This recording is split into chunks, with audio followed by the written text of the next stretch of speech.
Il y a aussi toute une bataille de chiffres, hein, parce que si on écoute Airbnb, il nous assure que c'est de la location saisonnière qui concerne juste des familles qui s'éloignent, vont en vacances quelques week-ends par an.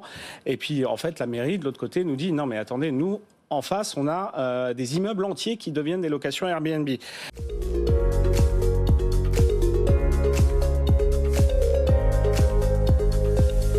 Bonjour à tous et bienvenue dans ce nouveau journal des Net Investisseurs. Aujourd'hui, nous allons parler de location courte durée, les villes à l'assaut de Airbnb et d'Abritel. Je vous rappelle tout d'abord que le journal des Net Investisseurs, c'est le mardi et le jeudi. Je vous fais part d'une actualité et on étudie ensemble son rapport avec vos investissements. Le chiffre est impressionnant. En 2011, l'Institut Paris Région référençait 20 000 locations saisonnières dans la capitale. En 2019, celle-ci atteignait 80 000, principalement sur la plateforme Airbnb.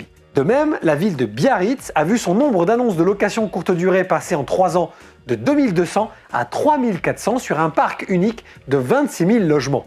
Une croissance énorme qui inquiète les communes. Contre ce phénomène, de nombreuses associations, maires et élus de la République, sont montés au créneau pour réguler cette profonde transformation du marché de la location locale.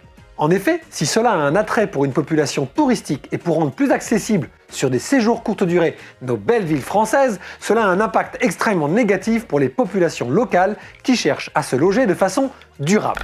Et là, les chiffres retenus sont quand même assez éloquents. En moyenne, la plateforme compte un peu moins, mais autour de 23 000 logements actifs par mois. Alors, qu'est-ce que c'est qu'un logement actif ? C'est un logement qui a été réservé au moins une nuitée dans le mois. Sur ces 23 000 logements actifs par mois, donc, les biens sont marqués comme disponibles à la location en moyenne 18 nuitées par mois. Oui, c'est 18 nuitées. Et là, on parle uniquement des annonces qui concernent des logements entiers, pas juste une chambre. Ah oui. Par exemple, dans le Pays Basque ou en région parisienne toujours, de nombreux étudiants se voient proposer des baux sur 10 mois, devant quitter les colocations ou leur logement le 30 juin, afin que le propriétaire puisse le louer à la semaine pendant la période estivale. Et si cela pourrait intéresser de temps en temps l'étudiant ou le jeune actif, il s'avère qu'aujourd'hui cela sclérose complètement le marché de la location.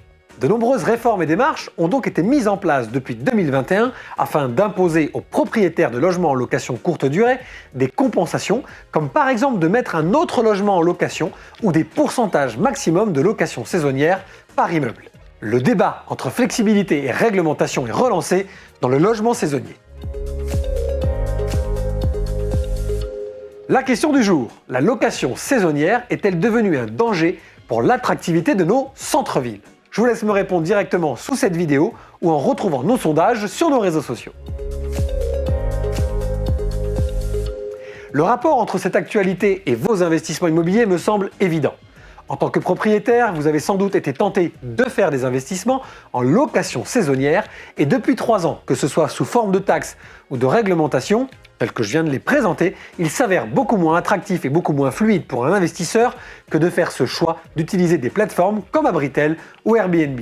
Mais cela révèle quand même un manque criant dans certaines zones de location et d'offres hôtelières, puisque c'est encore la location meublée qui reste souvent le seul moyen pour des touristes ou des vacanciers de se loger. Il y a donc encore pour tout investisseur une profondeur de marché à étudier la location meublée non professionnelle en résidence étudiante et peut-être en résidence de tourisme hôtelier dans des zones de forte tension comme la région parisienne, le Pays Basque, le Pays Bordelais ou la Côte d'Azur. Et au-delà de l'avantage de la mise en location de vos biens, à travers un bail qui vous garantit un loyer régulier quelle que soit la période de l'année, vous bénéficiez de l'avantage fiscal de la location meublée non professionnelle avec la déduction des charges inhérentes à l'opération et l'amortissement comptable du bien.